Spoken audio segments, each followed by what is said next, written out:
go. Yearning to play a few rounds of Gwent. That ought to set me straight.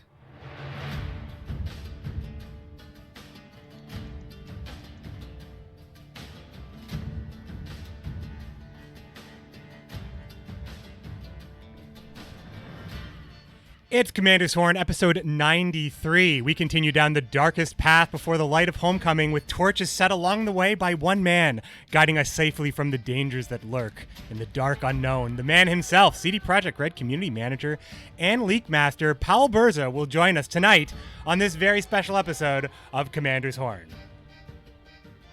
Wow.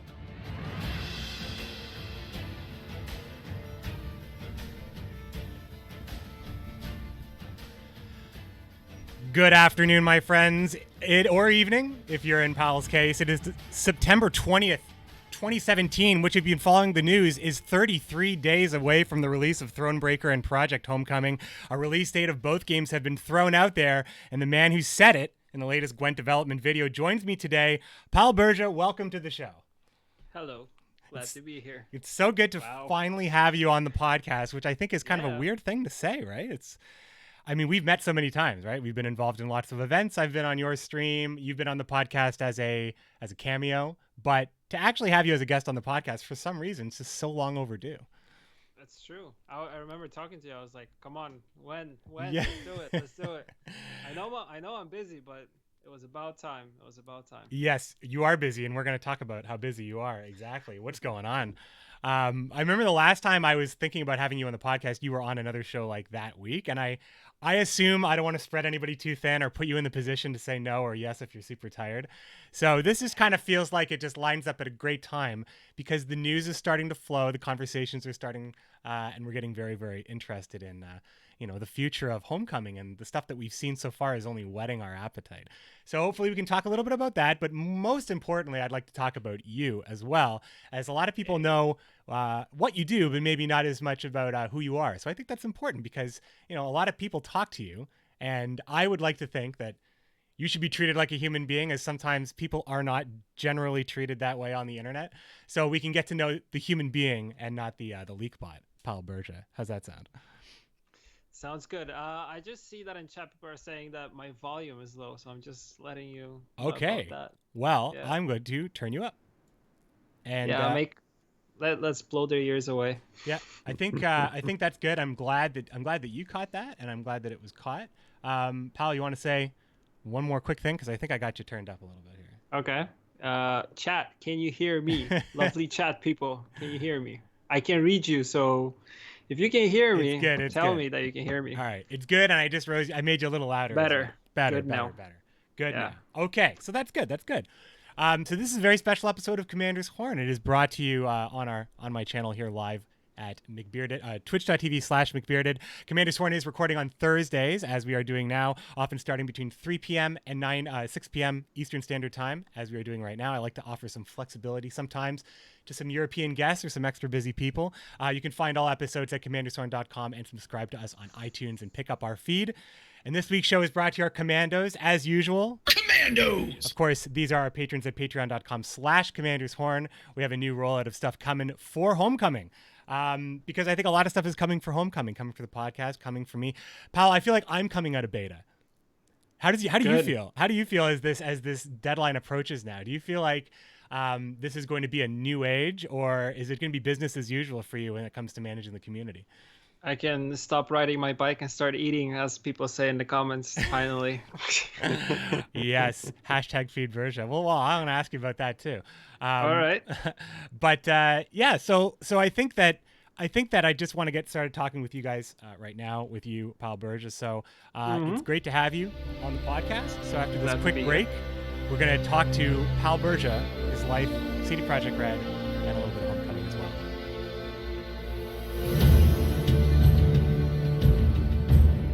Now I can't hear you that well. That's because this is another interlude, but that's okay. That's kind of a thing. It's kind of a thing that I'm known for on the podcast, being one of the only one podcasts that drops music in the middle of things. Cool. People can't hear me. Burza, you are the community manager not the community manager, a community manager at CD Projekt Red, specifically for the Play Gwent team specifically. I'd be surprised if you do more if it is on Gwent, but what's your actual role at CD Projekt Red for the audience? My actual role is I'm like the main guy working on Gwent from our community team. Of course, there's a team of people that I'm working with, which without who I could not, do what I do. I'm also responsible for working on the videos that you guys see. So Play of the Month, previously around of Gwent, Twig. Now kind of less videos. We only do Play of the Month, which reminds me I need to record that. And of course, all the streams and all the stuff that we do where we showcase the game and the updates and stuff like that. So as you probably know, for the last 6 months there wasn't much going on, but I'm slowly getting back at it. Like I've been, planning a lot of stuff that I want to do, and it's actually looking really, really nice. So, it's gonna be good. It's gonna be good. Sure. Yeah. So you do a lot. And I think that I just want to talk about that because we know that between your forum stuff, your interactions on Reddit, your interactions on Twitter, the videos you make, the podcasts you come on, you might say, your streams after Gwent. I mean, I really do want to talk about kind of what a day in the life of Pawel Burza is like. But I want to talk about maybe a day from the past of your life. I want to know about Burza 15 years ago. Where was that guy going, and what games was he playing, and what was on the horizon for him? Because I find that, a lot of times we're the product of our generation, but I don't wonder how that translates growing up in Poland, because I think that we're roughly the same generation. So what was going on about, half a lifetime ago? So Pawel Burza, like 15 years ago, wasn't going places, wasn't going far. What he was playing, most likely The Witcher 1, Witcher 2, probably some I don't know, 15 years ago. Jesus, what was I doing? I don't know why I picked 15. I don't know what it was about 15 that intrigued me. You chose 15. I had to check. It's like coming out of high school. Yeah, I had to check my LinkedIn, what I was doing. So at that time of my life, I was very into motorcycles, and that was kind of my thing at that time. So I was I worked a little bit as a mechanic. Then that was like wasn't the first jobs I did, but it was one of the jobs that I did. So yeah, I tried my luck as a mechanic. It was pretty cool, but every day I would just come like greasy, oily, smelling like gasoline. It was cool, but it wasn't going far. So then I started working at Yamaha, selling actually motorcycles, and then selling selling parts and stuff like that. It was really cool because I could just rent a motorcycle and go home on it, which was really cool. So that was interesting. So always into two wheels. I don't think that's something that I've ever talked about, but your actually question was perfect in this case because this is something that I never talked about. So yeah.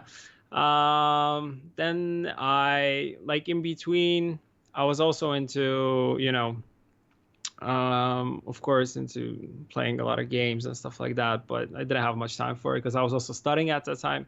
So not only was I studying, I was really into working and doing all the motorcycle stuff and probably staying up late at night playing Witcher 1 and stuff like that. Well, those were the days. Yeah, those were the days. I think for me it was I was in college and I was staying up all night long playing Diablo 2 and sleeping all day. I think that's roughly 15 years ago, I think. Maybe that was even longer than that away. Nice. But, the times that sculpt us, I feel like the post-high school stuff, that we really like, that kind of stuff, that's the stuff that really carries on, I think. But it's cool. See, now you've mentioned motorcycles. Now you mentioned that you know things about motorcycles, and that means that people who follow you or this podcast will now have this new thing to talk to you about. Do you find that a lot of people are talking to you about cycling because you're so vocal about cycling? Do you get a lot of cyclists talking to you about that kind of stuff? Because you invite that into your life when you let those interests show, and that can usually really make for a more fun landscape on social media sometimes, where it's not always about one thing. It's about, multiple things that people know you're interested in. Yeah, people know me for being really into card games like Magic and stuff like that, which I've been very vocal about. I mean, you know it, like you've seen me. We've played Magic together and stuff like that.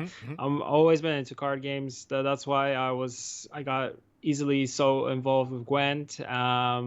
And yeah, like cycling is something that I just bother people with, and they're like, they don't want to talk to me anymore because I'm like, hey, maybe you should ride a bike. It's like, no, I don't know, but like, no, just do it. And then like people from the team that I'm working with are like thinking about buying a bike, and I'm like, good.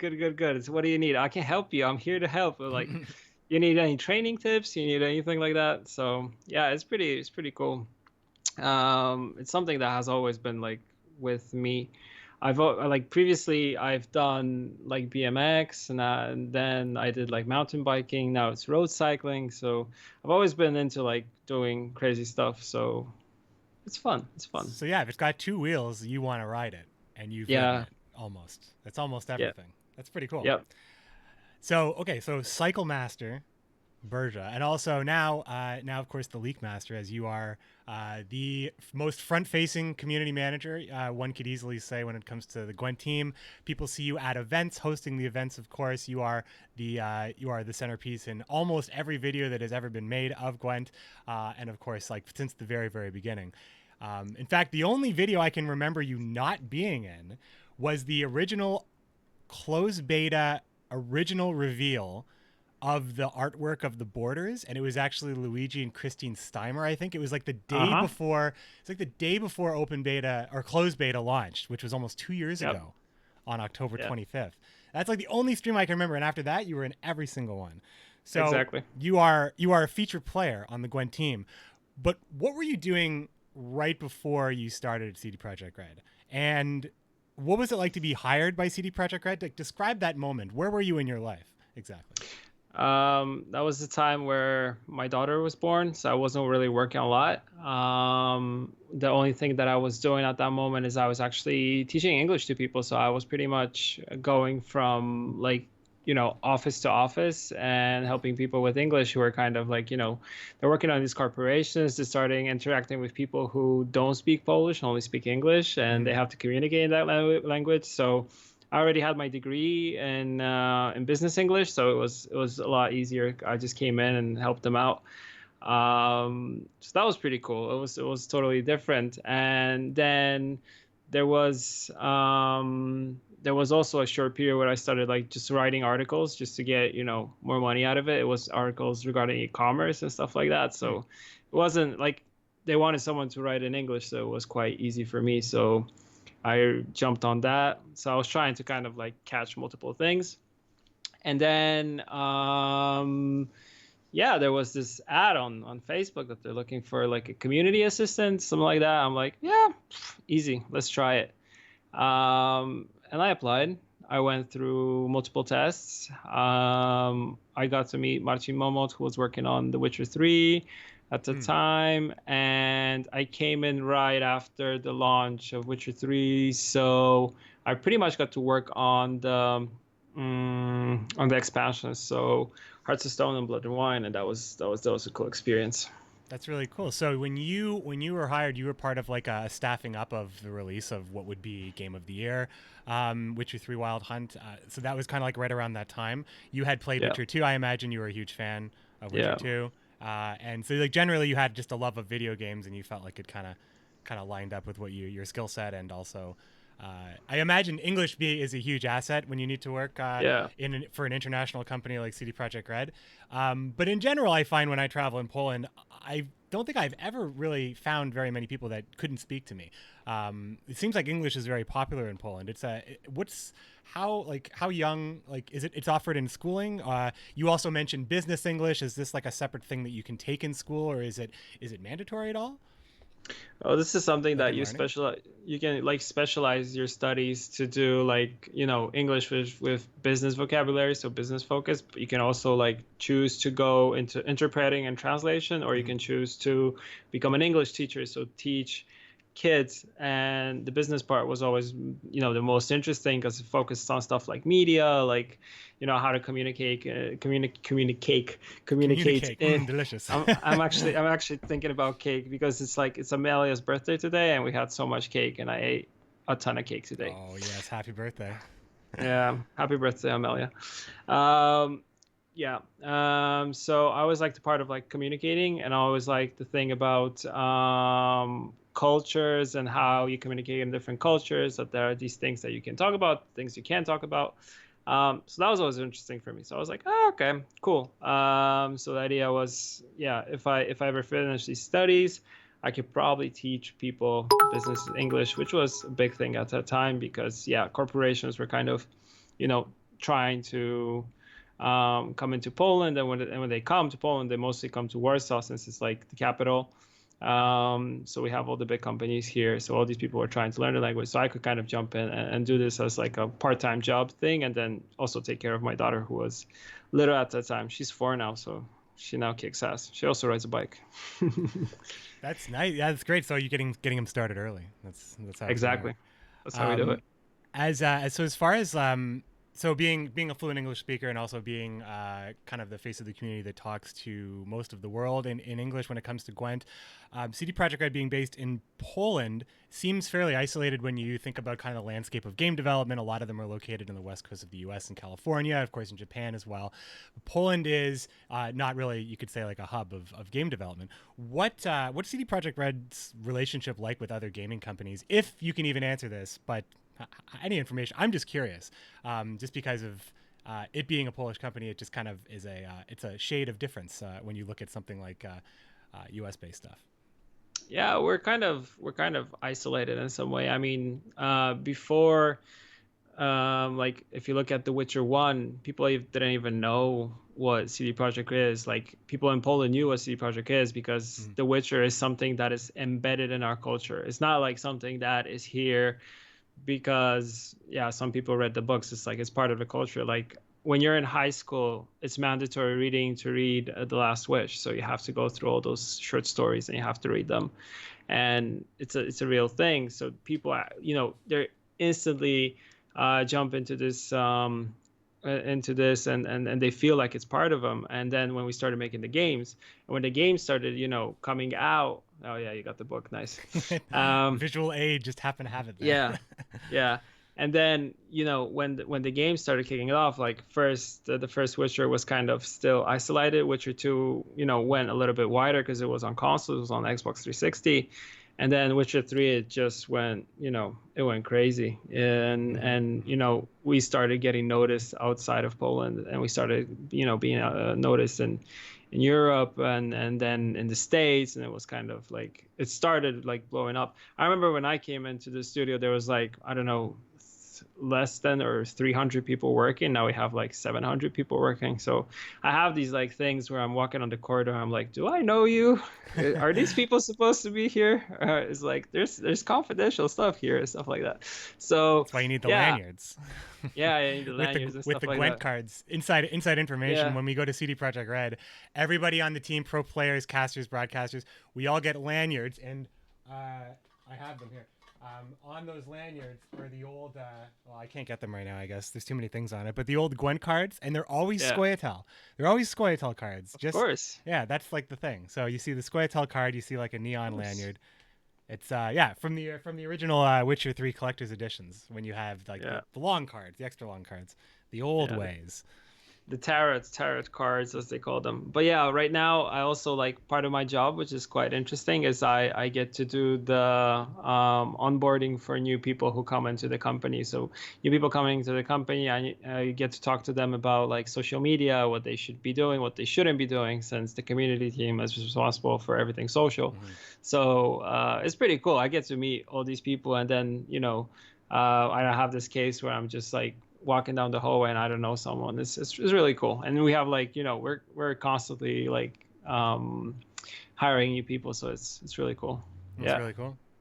Yeah. Actually, speaking of those old Gwent cards, I think this is a really good question to ask you about your perception of the community, because we are going through this transitionary phase, and the game itself is going to go through a huge transition, right? This is going to be probably the biggest transition that the game has gone through visually, I guess, probably from alpha to beta. I didn't even really see alpha, but I imagine that it was a huge visual departure. So visually, mechanically, things are changing. I mean, when I say I haven't seen it, I mean I saw like a picture, but I didn't actually like experience the alpha. So with everything changing mechanically and changing visually, as someone who has their eyes on the community, what do you think is going to be the biggest mental hurdle that a normal Gwent fan is going to have to get over to lose some of the familiarity and get over the stuff that maybe is changing in order to appreciate all the new systems that are in place? That's a good question. I mean, first of all, if I look at it like the things that I was kind of talking about on forums and I was kind of talking on talk shows is like the first problem that we saw were the two rows. So in order to, actually tell people why there are two rows, what does this mean? How does this influence gameplay? After players saw it, I saw that the sentiment started changing that, okay, we don't care about two rows because we can see on examples in the first video that you actually have cars which have different abilities on the chosen rows. So they were like, okay, this makes sense. And then we had the case with the leaders. Not everybody was happy about that because previously leaders were on the board, were present on the board, whereas as cars, not as avatars. So now we made another video where I invited Brad over. I'm like, okay, let's talk about the leaders and let's show them, and these are like motion capture. These are really well made. We want to have skins for them. We want it to be really cool. And we kind of gave more background on this. And now the things that I see that the community is asking for is proper gameplay. So they actually want to see like a full match. And I know that. And the next thing is also the coin flip flicks, which we also have. And we already had it implemented with the Skoyatel build, which we were taking gameplay footage from. But when I was taking that footage from the gameplay, because I was recording that with Pixel, you've met Pixel, he's our Yes. video editor guru, one of the great production people that are part of the Gwent Opens and Gwent Challenges as well. Pixel, awesome dude. Yeah, he's awesome. And I was capturing gameplay with him, and we had the fix there, and I was like, oh, Pixel's in chat, actually. Hey, Pixel. So we were kind of hiding specifically the coin flip fix because we want to, treat it as something separate. And previously, the idea for coin flip was to have, like Rafa was teasing, to have it like a leader initiative. But then whilst we were talking, and I was even talking to Tailbot on Challenger number 4, the last one in Skellige. He was like, what about coin flip fix? And I started like telling him what the idea is. And he's like, well, yeah, this is what we thought of. This is actually something that will work. And he's like, so you guys dropped the leader initiative. I'm like, well, there is the additional leader initiative that if you're on blue coin, you get 2 additional mulligans, but this is not the fix. This won't really, this doesn't change. You can have multiple mulligans, but will it actually give you any type of advantage? No, it won't. So we changed it and implemented something different to the build. Kind of like a token that appears on the board. I can tell you that much, but I don't want to get into specifics yet because I actually want to do like a separate coin flip themed video ideally. Sure. I mean, that's a huge, a long standing topic of discussion. Token on the board. That's got to be something, right? I see a lot of PogChamps in the chat, so I think that you may have dropped a little something there. Yeah. But the general idea is though that the blue player is given an advantage that isn't a card or a turn that matters to the leader, is what you're saying, or it matters in general as a blue coin as receiving the first turn, and you don't have to answer if you can't. I mean, the idea previously was to have something that would be attached to the leader, and the idea was to have like the mulligan things, but the mulligan doesn't influence anything, doesn't change anything. Right. So the idea was to actually fix the coin flip in a different way. There were multiple ideas. Like we've played around with ideas of having, like, let's say, if let's say you're on blue coin, you will get a unit that has 2 power. Well, a unit cannot be instantly put on the board, but and also like you would have players insta passing. Well, you can't insta pass now, because if you insta pass now, you won't draw your additional cards. So because you have a hand limit of 10 cards. So all these things put together, plus the new fix that we have, actually fix the coin flip problem. And I mean, maybe the community won't see it like a 100% fix, because I mean, you can't keep everybody happy, but I mean, every single game has some sort of variance, I think, over thousands and millions of games, that there's no 50-50. There's just, it's never going to happen. Yeah, that's what I'm actually was going for. Like, you will have something that is always, problematic. Like, if you look at MTG, you're either, you're either mana flooded, or your mana, or Hearthstone has the additional, like, that mana crystal token that you get, and that kind of works, but it's still not, it's not the 100% perfect solution. So there's like, you always will have something when it comes to RNG variants, and then, like, end of the day, it's a card game. It is a card game for sure. And I mean, like, it's interesting because Magic also does it where you're either on the play, where you play from your hand without drawing, or you take the second turn and you draw before your first play. But in a game like Gwent, as I've discussed numerous times, cards are turns, so giving a card is not a solution. Having an extra card is absolutely not a solution. All sorts of problems are created by having an extra card. And since we're also coming out of an old Gwent mind state where every card that's worth a slot has to be competitive at a certain point level, that means that you would have to say, well, the extra reach that I would need to have as the blue player needs to be worth what? Half a bronze card, a full bronze card? What exactly is it? And would it actually matter based on a meta where you can just find a way to break it in the first place? So, like I said, it's an unenviable position, but it sounds like you guys are really close, and that's really exciting. Yeah, I think we're super close to what we actually want to achieve, and like, everybody's working super hard. And I'm not only talking about guys and girls like responsible for working on design, but also like people working on the visuals. Like, if you look at the boards right now, like what we showed is pretty much hard work that came in not only from the Gwent team, but with the help of the Cyberpunk team who helped on that. So these are people who worked on The Witcher 3 before. So I can actually tell and see that it has this feel of The Witcher, and that's what we were actually going for. And if you see like Thronebreaker, how it has changed compared to what we saw before, that's also another crazy thing. So like, overall, the game has received the overhaul we wanted to achieve, but we were kind of, we're going and going, adding more cards, and then we kind of, I think at some point we just kind of lost our way. So it was the time to kind of like stop and go back to the drawing board and start, working on everything once again to make it better. Yeah. Yeah, it's really cool that you mentioned that stuff about the art. I had the pleasure of talking to Lorenzo Mastroianni, artist of Trisk Telekinesis, among many other amazing pieces of art in Gwent. Pavko Gale. Pavko Gale, of course. Wow, how could I have forgotten that one? Pavko Gale. So he's very good at capturing, all the beauty in the face. He's the kind of guy he's the guy that you want to draw your portrait, basically, is what you're saying. Exactly. But I was talking to him because you were pulling in some help from the art team in general. Like, it was an all hands on deck art situation, I imagine.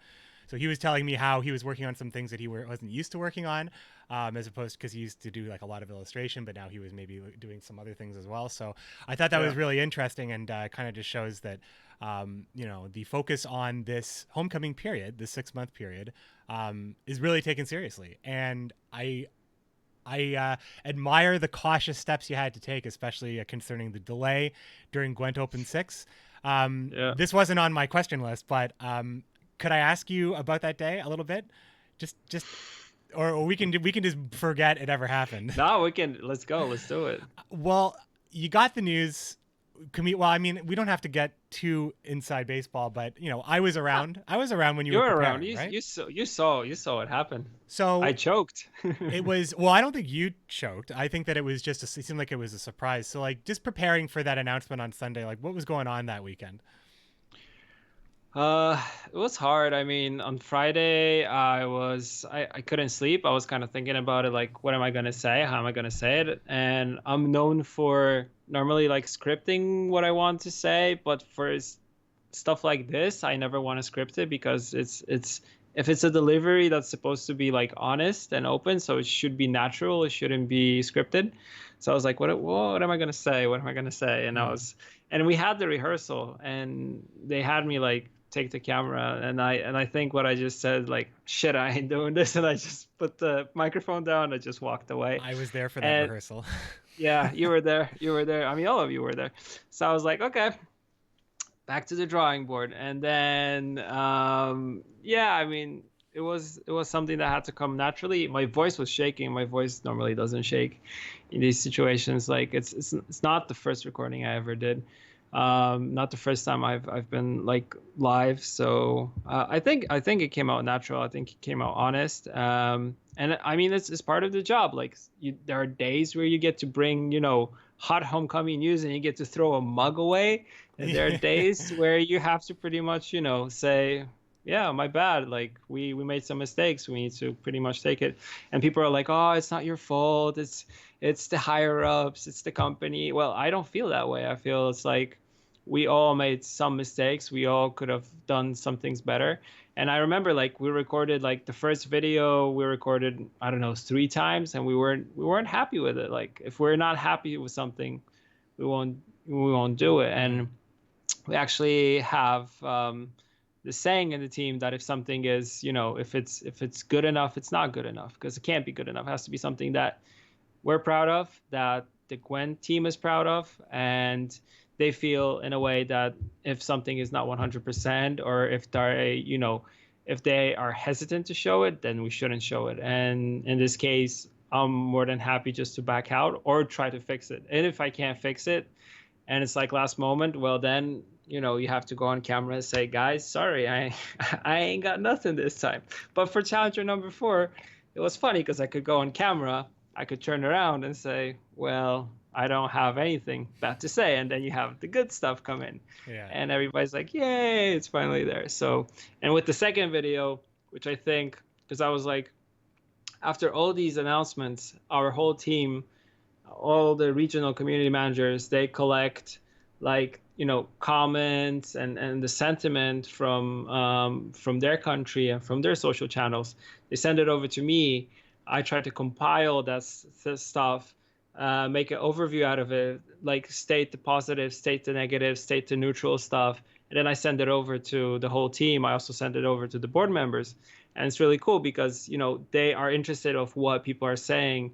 And in some companies, I don't know if, like, people who are higher up are interested in these things, while here they are.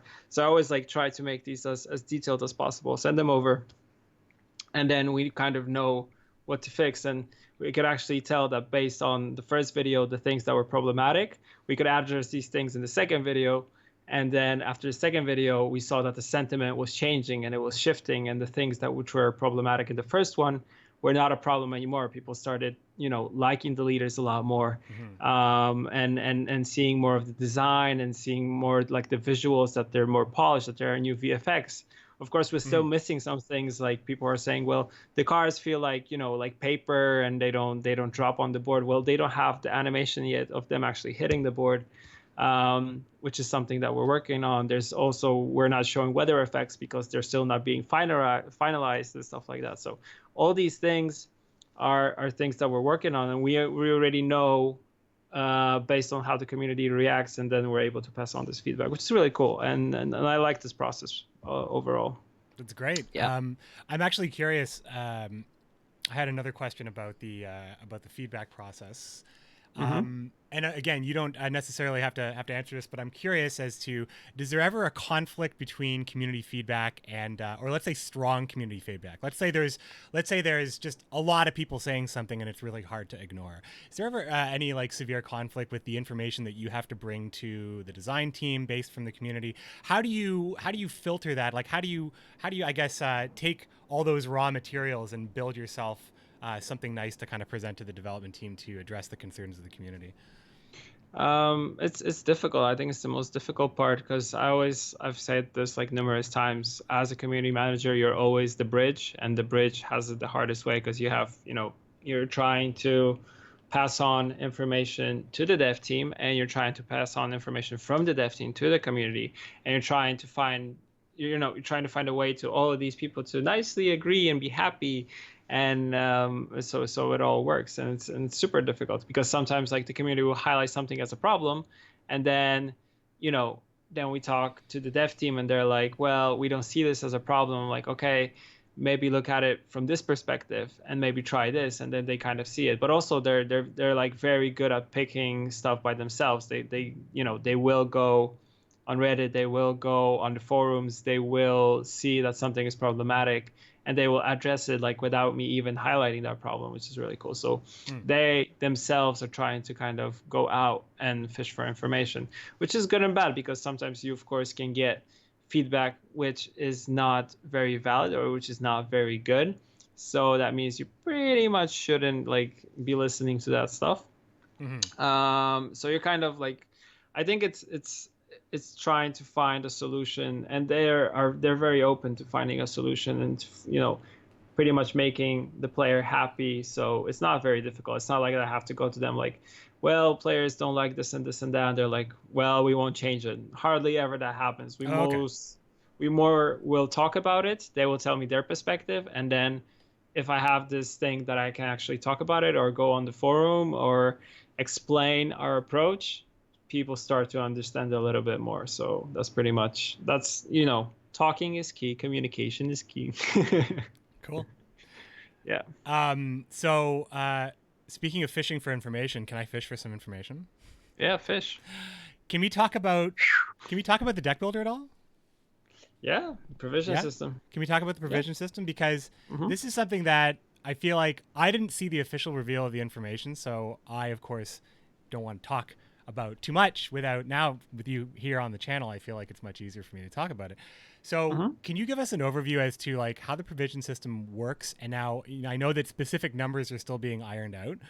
Yeah. But we can use imaginary hypothetical numbers as far as like deck size or maximum provisions that, they can even be more ridiculous and fantastical so no one latches on to any given number you say.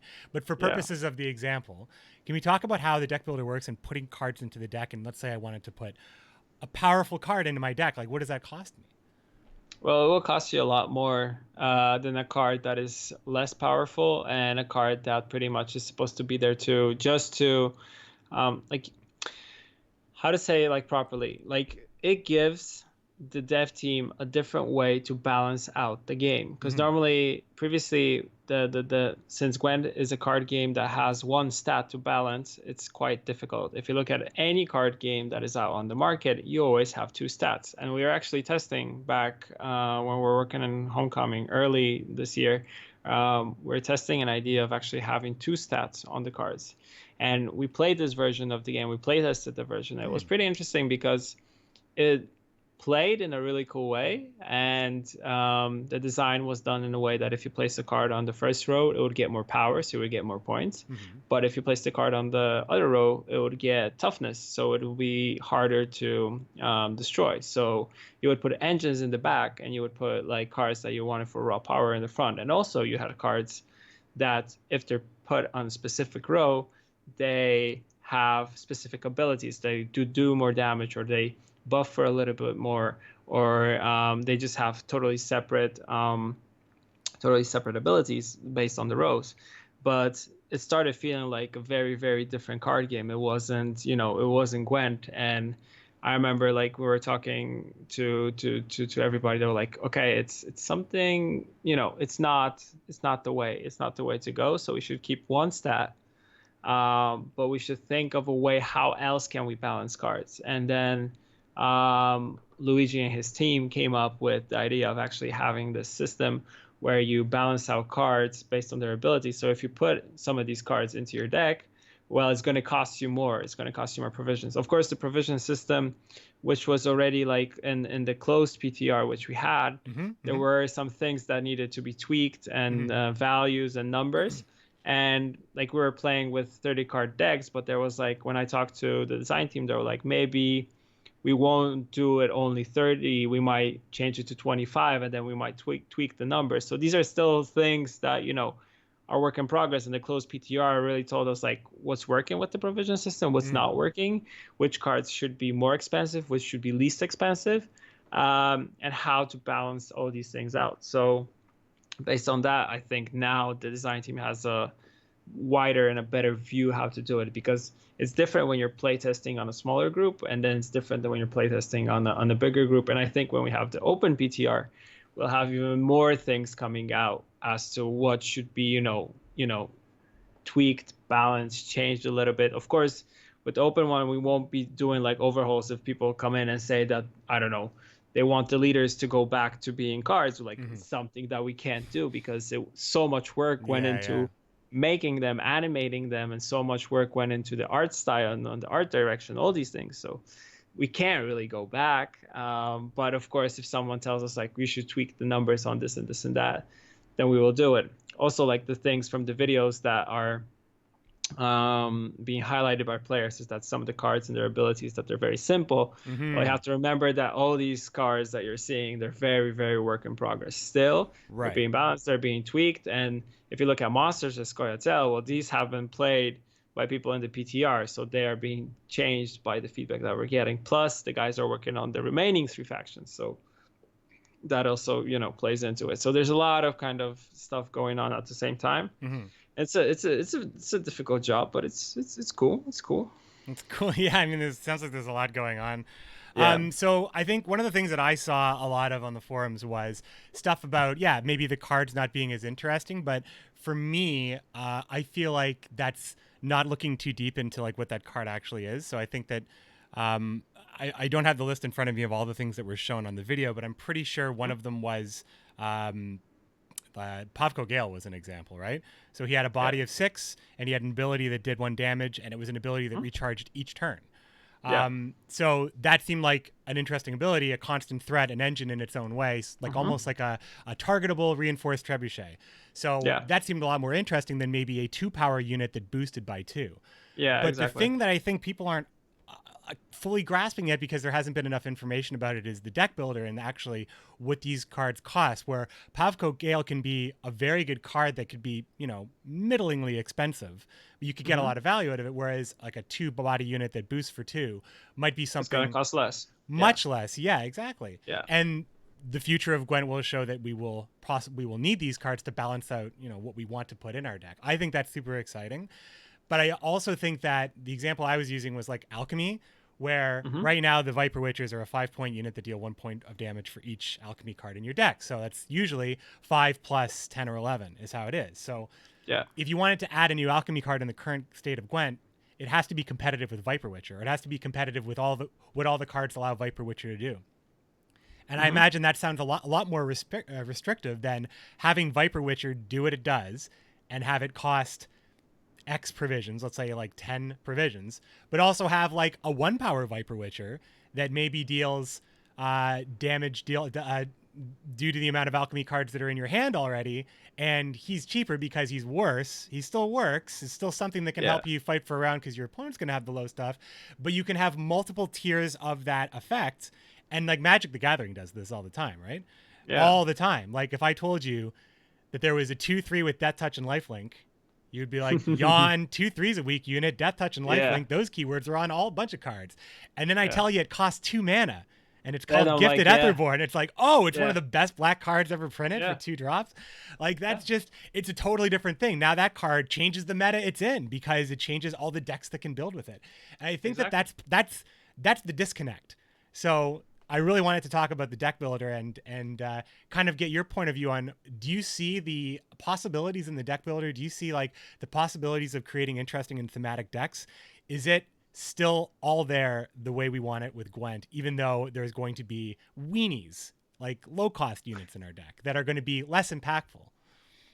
I think it's also something like I think you gave MTG as a good example. Like I think you need this additional stat in order to build decks, and sometimes, like you said, you will put in cards that are just like fillers and they're just bulk that you just have there because, you know, it's like a weenie card that you just play it, and what it does, it creates a copy of itself, or it musters another copy of the card from the deck on the battlefield. And it's like, okay, this is not something that will have a high cost. When there you have a card which is an engine, so that card's cost will go a lot higher. But in order to have this engine, you also need to have these filler cards.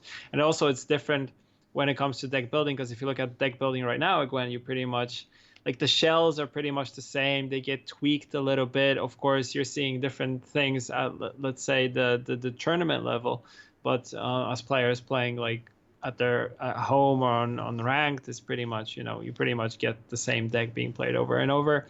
And even if you look at like Scoia'tael, most of the stuff is like hyper-thin stuff, or yeah, pretty much everybody plays the same list. While here, you're actually able to expand and build different weird stuff, and it actually might work. And I think that's the thing that always has drawn me into Magic, is that you can have these cards which have cool abilities, but they cost a lot of mana. But once you're actually able to get it, you're like, holy, that's so cool. And it opens up deck building, it opens up the game, it opens up like new strategies and funny stuff. So I think that's kind of the idea behind provisions, and it's really good, like I said, just for balancing out the game. You have an additional stat to balance everything out. So I really like it. But we're gonna have to wait and see. It's still a lot of work to be done, and there's a lot of stuff being done by the design team right now to balance it out even better. That's really great stuff. So I think that's really interesting. I always felt that deck building, like Gwent, was always kind of mostly a deck building game. A lot of it was like a meta reading game, and then finally it was a decision making game. It seems like this adds more complexity to all three of those things. Personally, because depending on how much text might cost to put in your deck, that's like the most interesting thing for me, is like what texts are going to cost, what locks are going to cost if they exist, what basically how, like, being able to read what's good and finding out how much the counter of that is worth, so then I can build a different shell around that kind of stuff. Like, all that really just whets my appetite. I'm dying to hear more about that, for sure.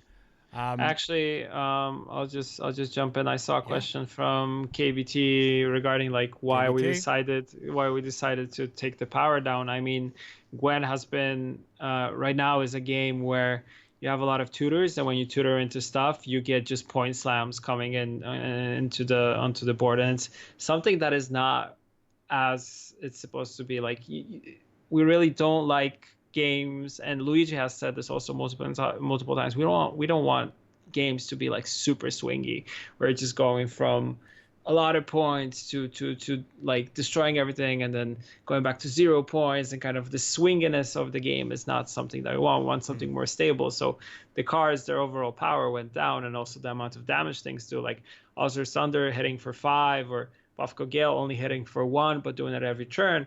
This seems like not a lot compared to what we have right now, but when you play the game overall, if it's more rewarding, and it's not like going back and forth, like a lot of points, no points. Of course, still, if you have a player who is just buffing one unit, and you still have Scorch working the same way as it was, you will destroy that unit, because that's your opponent's mistake. He or she shouldn't be buffing one unit, so you can just use one card and destroy it, right? Yeah. Yeah. And it sounds like with multi-action turns, I think that people might have the wrong idea of how swingy a turn could be, but the setup needs to be there. So if you have like 3 units on the board that have an action available, and you need to swing out of the turn, you can activate all 3 of those actions, maybe even use your leader for whatever ability, and then drop like a really expensive card that you put in your deck. Like, like let's assume, what's the strong card right now? Imlerith Sabbath. Let's assume you're playing. It's like, okay, well, now I've activated all my abilities. So then, that's 2 points here, 3 points here, 5 points here. So, I'm already in there to 10 points. And now I'm dropping my really, really expensive cards. So there is still a lot of swing potential, but it seems like setup is more important. And like when we're talking about weak cards, like there could be a 2 that boosts for 2, but there could also be a 6 that boosts for 6. And that's something that you put in. But having this binary, bronze cards need to be 15, silver cards need to be 18, gold cards need to be 20 plus, means that you're just finding different ways of counting to those numbers. Whereas now it sounds like there's just so many opportunities. So if you build a boost deck, you can build 5 cards that maybe do the same thing at different stat Yeah. levels, right? Like look at the new Exactly. Surveil in Magic the Gathering. There's like a 3/3 that surveils. There's a 5/5 that Yeah. surveils. I think that Surveyor is cool. it just means that the world of the design space, it seems like to me, and you can agree or not, that the design space for future cards opens up an infinite amount, like almost a countless amount. Yeah, now it's like for them, I'm talking about the design team, and for them it's a lot open. They have more interesting things that they can do with cards, and yeah, like you said, it opens the design space. I mean, the thing of just having abilities which you activate is a big thing. Like having an ability to play a card, and also aside from playing the card, actually having the ability to trigger a different ability on the unit gives you more things to do in a turn, because normally in a turn you would just play a card and it would auto pass for you, and now you can actually think, okay, if I play this, I can trigger this and this ability. If I play this unit, I can trigger this ability next turn, because it has summoning sickness, or you have some units which you can use their ability instantly, something to as haste in another card game. So you have these type of things coming into the game, and it opens up the design space and the things you can actually do with the cards, and how you can change them, and how you can change the design, which is awesome. Like they're excited just to be doing this stuff. And I talked to the design team because for the closed PTR, as you know, we had a Discord server which I set up and then dropped everybody there. Like the design team was really, really happy just to talk to all of you guys and get the feedback straight from the source. And also when I was talking to them, they were like, wow, this has been a really, really good like session where we could talk and we could actually see that, hey, this is actually cool, this is actually working, and people really like it, they're positive about it. Like, and I'm like, guys, this is probably like the best feedback we've gotten in a long time when it comes to PTR. So we're like really excited about that. Yeah. Now, see, I didn't actually know that, and I imagine you wouldn't just say that. So that's good news, especially considering there has been like the amount of feedback that came out of the most recent PTR is like feedback on every possible aspect of all the things that are different. It's not like a focus thing. You're not talking about, well, we definitely weren't looking for balance, but like things like working, things are like properly like executing and that kind of stuff. Yeah. But being able for you to say that you got a lot out of that is just, that's good for me. Because awesome. You got a lot out of it, then you guys are feeling good about what's going on, then I'm feeling good. And honestly, all that stuff that we talked about, setting up your board, like activating multiple triggers, the reach, that kind of stuff, like that is, I'm on board. That's a game, sounds like a game I want to play. Absolutely. Can we talk about, that actually was one of my questions, the PTR and how feedback was applied. I'm just going to go by that. Can we talk about any faction archetypes that may be anything you want? I'm not going to lead a question. I'm going to say, we've seen some things. We've seen monsters do have Death Wish units. Yeah. We've seen that monsters do have consume effects. We've seen a new effect called Thrive. Are all of these exclusive monster mechanics? Thrive is, as far as I know, is exclusive to monsters. But like I said, these things are still talking. And like for Northern Realms, you have everything consisting on the order ability, which is you have charges on units and they distribute the charges to use the ability. So you remove one charge and it either deals damage or it buffs or it does something like that. So these are things. The thing with Scoia'tael is you're having more, cards which are ambushes and traps, and you can manually activate some of them, which is really cool. But when you manually activate it, you only get like one part of the ability triggering. As to a side, let's say if you play the card and your opponent does something, then the trigger of the card flipping not only does its normal ability that you have, but it also does something additional to that. So it's also, so all these kind of things are coming in. And the really cool part is actually the one I'm excited for is Nilfgaard, because they're really playing with stuff as to kind of like looking into cards that are on top of your opponent's library, kind of playing with all these things. Like, I like blue and magic, so I like kind of tinkering and putting things back and moving things. And they kind of, they're playing with this, control-y type of schemey thing, which I really, really like. So it's opening a lot of design space. And also like yeah, I saw some. Of course, I have access to all the design docs that the guys are working on.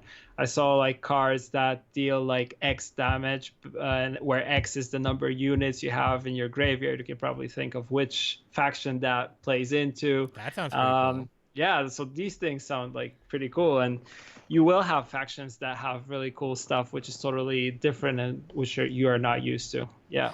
I mean, X cards are the most interesting thing because X cards show limitless potential, but these cards have a Exactly. cost to put in your deck. So if you can execute this X at a high number, like what this card costs to put in your deck becomes very, very important. So if it's worth it or not worth it. So Yeah. I do like that. I do like that a lot. Yeah.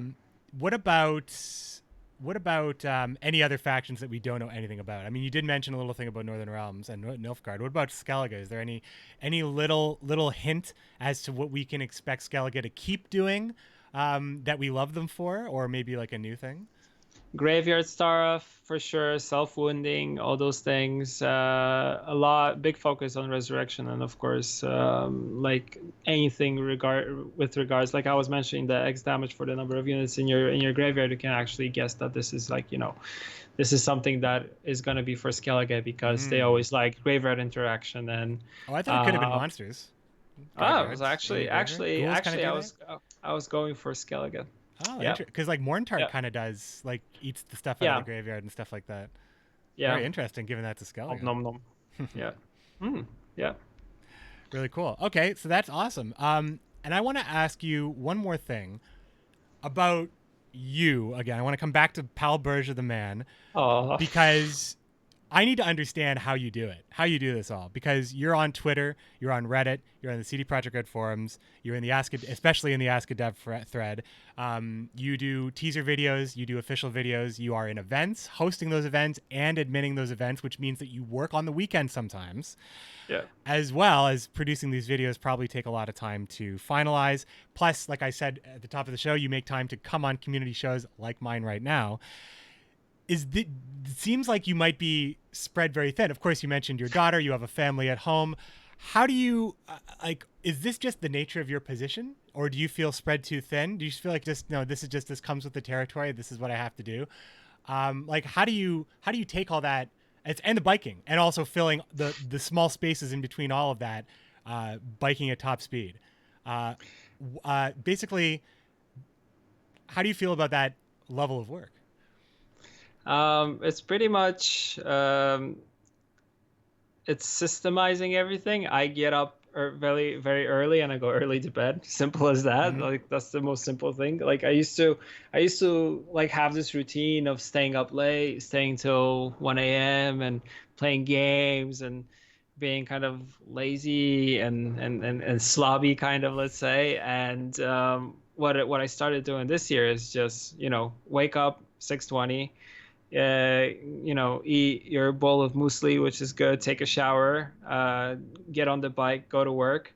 I'm at work at 8. I sit down, I open the forums, I go through all the questions.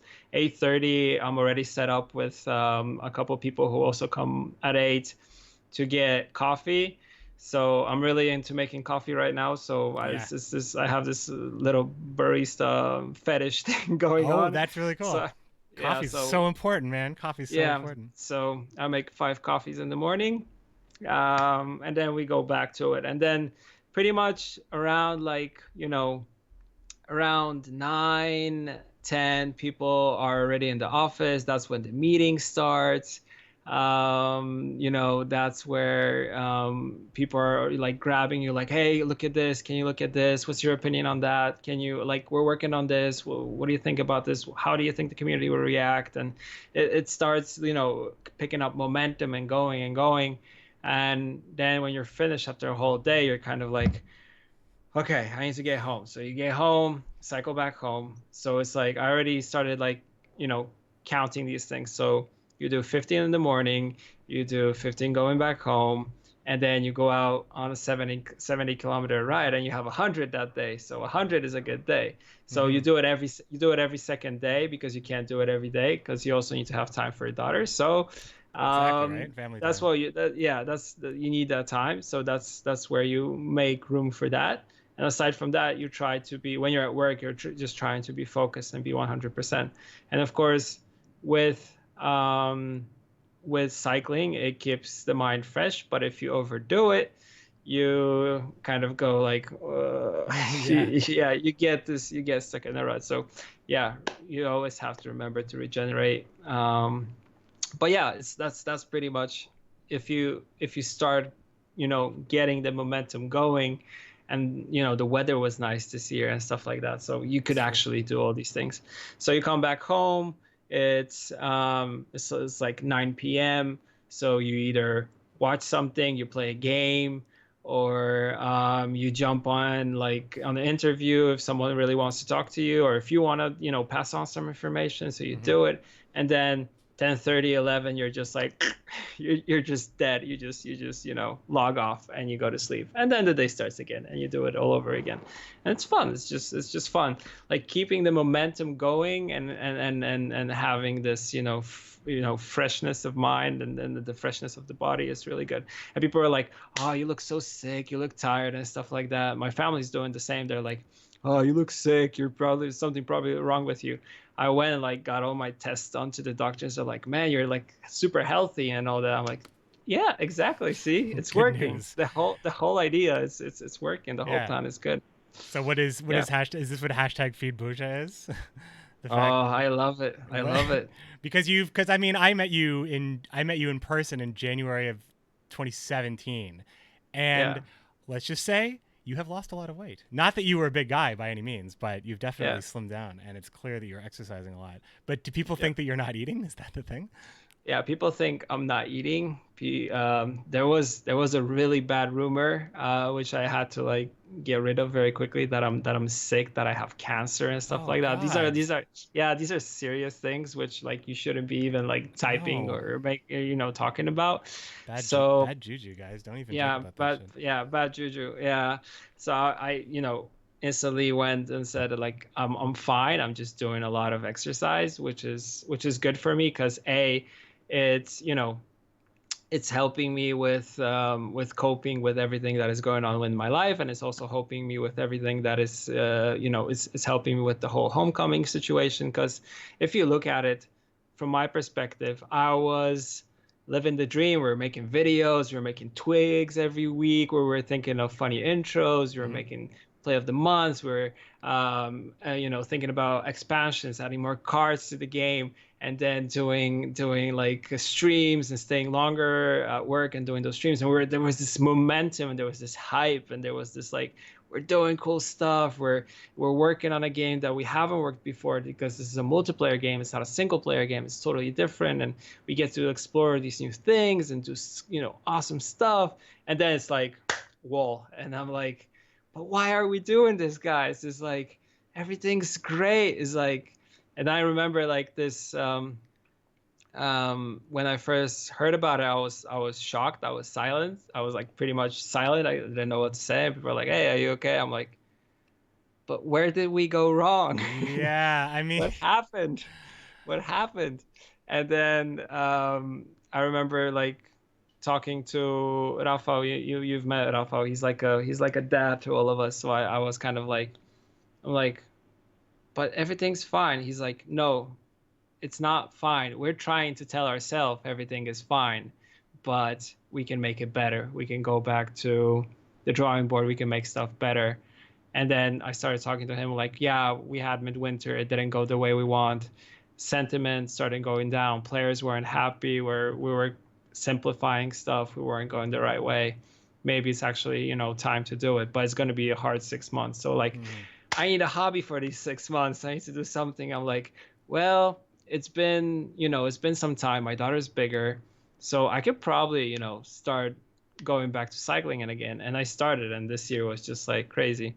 I'm about to finish, like I have this goal that I want to finish probably end of next week if everything goes well. So I'll share that on Twitter for sure. It's a Gwent related goal. No, it's a cycling related goal. Oh, okay. Of course. Yeah. Of course. Yeah.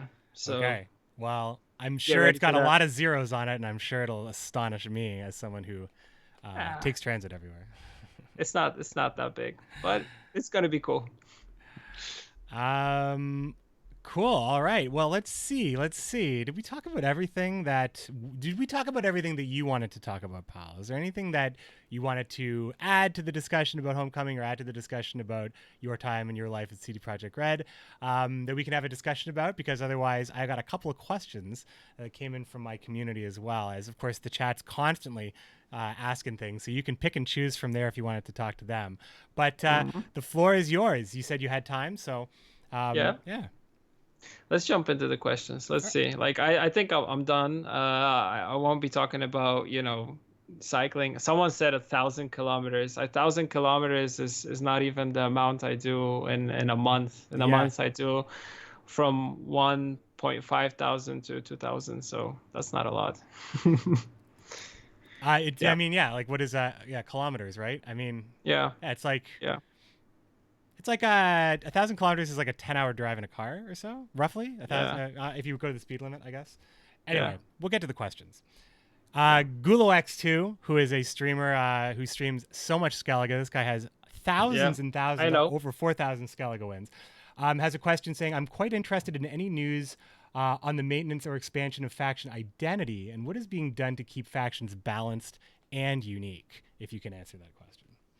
That's a deep one, to be honest. Like, what's being done, I think what we're trying to do right now is to find the identity of all the factions and then try to pit them against themselves in order to find the proper balance for them. I know that's very general, but that's pretty much what's being done, and also kind of seeing like which way we want to go. Like, we want to have some cards which are simple, but we also want to have cards which are engines and cards which are more complex, and how to put all of this stuff together. So it's a tough one, but we're still like what we've shown already on the PTR and what we showed already on the videos is only like 2 factions, while we still have to work on the remaining 3.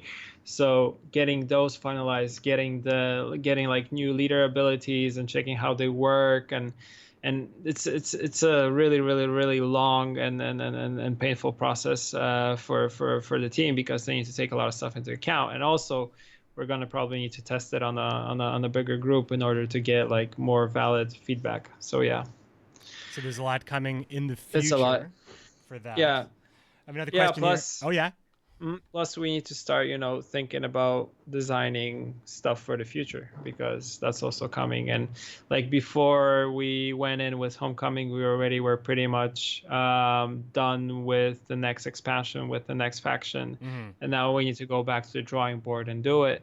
We also need to finish up everything with regards to Thronebreaker, because that also changed, because you need to change the way the boards work and how the cards work, because you're now on 2, you're on 2 rows.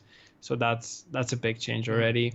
And compared to the seasonal events. Yeah, you had to, like, the guys had to totally take and redesign everything, because they also had some ideas of having of what the abilities will be, what the puzzles will be, and how they will work. And now they had to go back and redo them again.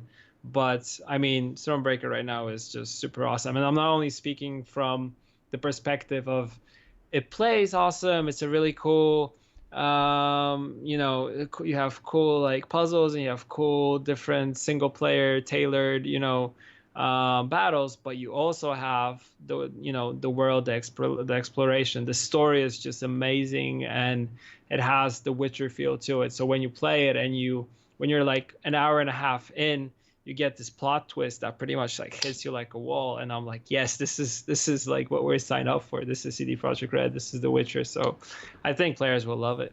Man, Thronebreaker is like the biggest mystery, like, right? Because being on the broadcast team, I see things with Thronebreaker I don't even know, and I don't want to know. That's the best part, because when I play it, it's going to be legit. Like, I'm going to not know a thing. I mean, the only thing I saw, I think, is something that you were showing at Gamescom anyway, and it's obviously changed probably 100 times since I saw it. So super excited about Thronebreaker. I have another question coming in from the Commandos here. Brad S. Specifically has a lot of questions about fundamentals of the I'm trying to shorten his question. I am curious about what we can expect from achievements or / trophies in the final game. Specifically, I had a lot of fun working on the Platinum Trophy for Witcher 3 and having a Platinum probably for something like Thronebreaker or stuff like that. Achievements within single player probably, or perhaps multiplayer. But is this something that is something that's in the works for the game? Currently, we have designed 81 achievements, if I'm correct. Yeah, I think that's the number, 81. 81. That's For the Thronebreaker last or for one. in general? I think it's Thronebreaker plus multiplayer in general. So there's quite a lot. There might be more. I might be not saying all of them, but that's the last number I heard. Yeah. That's great. And I'm sure you So can do all achievements, sorts of yes. fun things with those achievements. Oh yeah. Point systems to buy avatars or frames or even unlock frames. No need to comment on any of that because I'm hearing this for the first time too. I didn't even think this was coming, but I'm glad Brad asked that question. Those are the questions from the Commandos, from the Patreon as well. And I'm sure the chat has got a few questions coming in as well. So if you wanted to pick and choose any of those, by all means. But I would like to say that while Burja is just looking over the chat, I'd like to say that once again, we are supported by our Commandos. Our patrons at patreon.com/commandershorn. Already started doing some newsletters. I've already started ranking the top all 16 Gwent LAN events that I've been to from worst to best based on my personal experience. So I've already done the first half of that. That was the article that I posted on Monday. I'm going to be posting articles every Monday, and that's just at the bronze level. So just want to throw that out there. Pal, you see any questions you like? I see a lot of them. I see a lot of them. I'm trying to pick something. There was a question about the minimum specifications for the games. That will it change with Homecoming? That is something that we're evaluating at this moment. That is something that we're checking, and that is something that we will publish. Of course, we need minimal specs for Thronebreaker, so we need to know where they stand, so where we can actually talk about a little bit more about that. But I don't have it like on me at the moment. I know the game is better optimized and it works better on like some of the laptops that we have in the office, but on the normal PC it just runs super smooth, so there's no problem with that. Total number of cards that will be with Homecoming, I would have to check, because I wrote this on the forums, Ask a Dev. I answered, I think, the specific number, I think more than once. So if you fish for it, you'll find it for sure. There was a question from KBT and also from other people. I saw this also on Reddit today, that if we're going to allow players to go to Mahakam Festival, Savoine, or Midwinter Hunt, all these events, no, like we would need to implement these. It would take a lot of time from the team, which is already like having a lot of stuff on their plate, and that Homecoming is like number one thing. I know players think that it's easy, you do it very quickly, it's snap of a finger. No, it's not. If it was that easy, we could just do them at any time. Seeing if there's anything else. I got a question from McBeard. Why you got to take Shani away from me? Why you got to do that? What's up with that? She'll come back. Don't worry. Oh, okay. Like we have a plan. Like Redania, all the Redanian units are going on vacation to Africa. Okay. They're coming to our sphere. I see another conjunction is happening, I guess. Conjunction of spheres, and then they'll come back stronger than ever with something. It's gonna be cool. It's worth the wait. Same thing goes for Dagon. Don't worry, it's gonna be cool. They're gonna come back with something interesting, and you're gonna like it, and it's worth the wait. So it's gonna be cool. I love it. I mean, this is a good question here. I'm going to bring this up because I don't think we had a chance to really talk about this in the last podcast. Yeah. And I think that you can just probably offer a personal opinion on this because I'm sure you aren't involved in these decisions. But it's about the console delay. It's about the fact that Homecoming is going to be available on October 23rd, but consoles have to wait. Now, from what I understand, this is like really not that uncommon that one platform has to wait for another platform when things are in development. That is really the nature of it, I imagine, right? Yeah, I mean, you don't have to, like, you say that maybe I wasn't involved in it. I was involved in that, like, whew.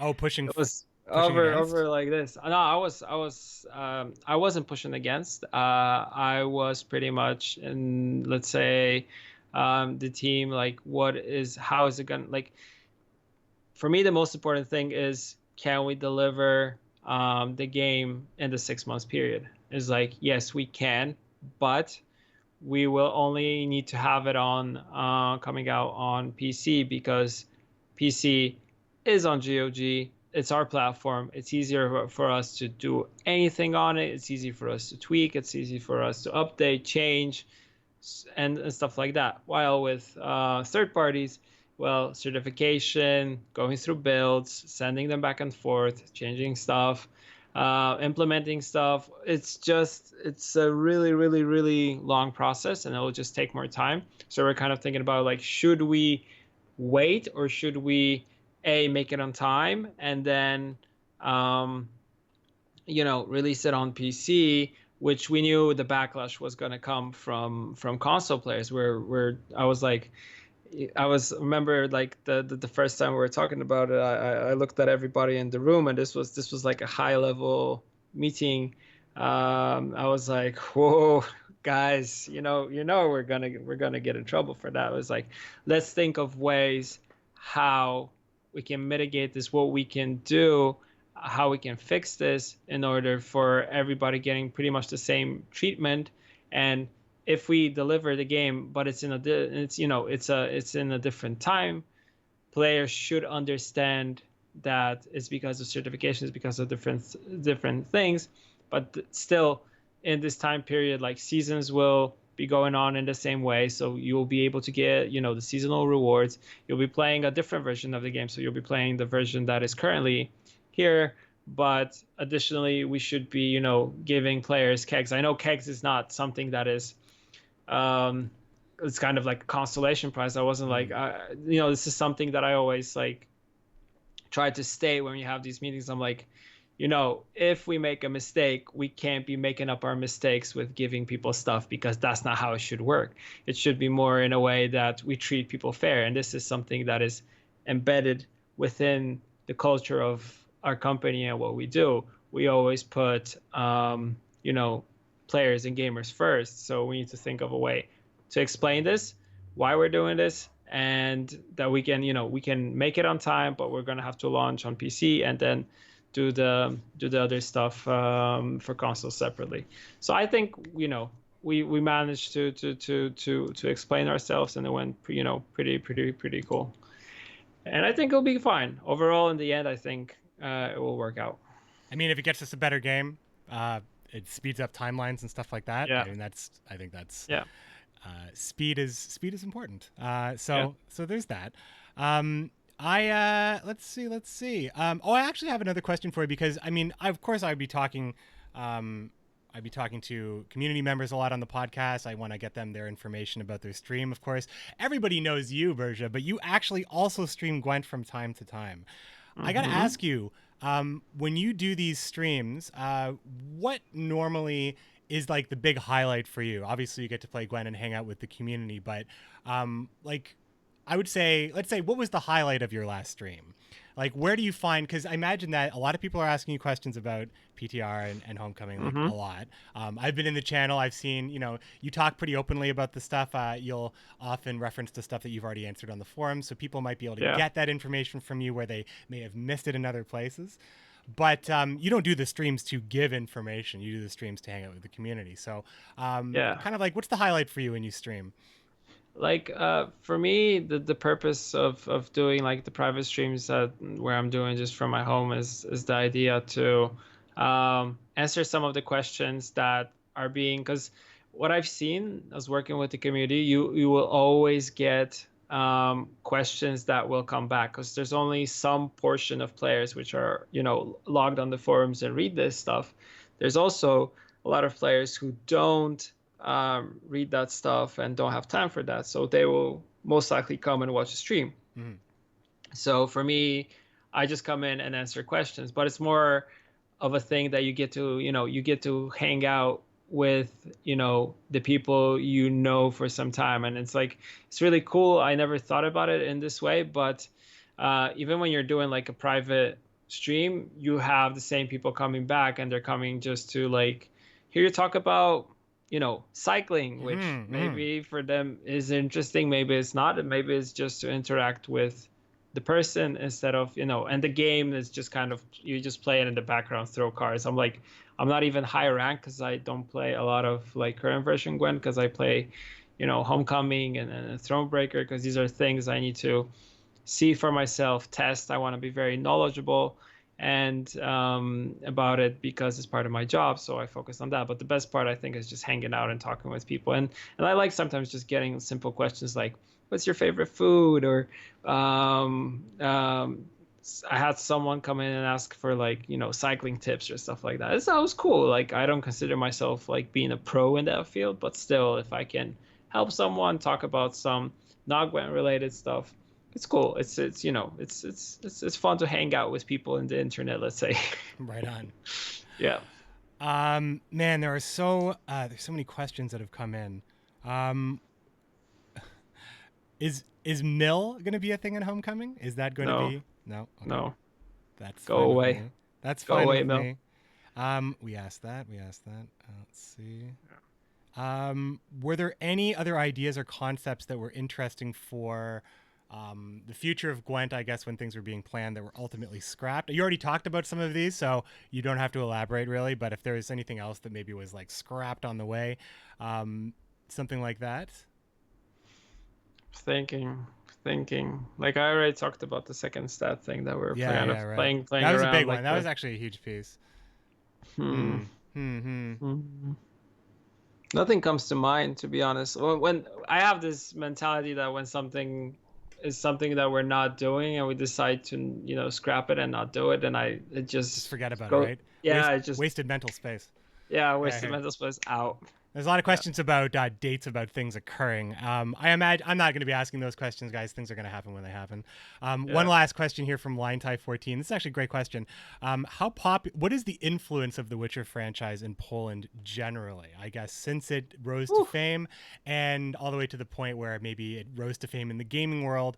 I guess was around. I know when Witcher was released, I heard about it. When Witcher 2 was released, it had a lot of accolades, and that's when it started to become kind of very visible over here. Yeah. But what was like growing up with The Witcher? It's something that like when I was growing up, it was the books. First of all, like I said, we had to read The Last Wish in high school.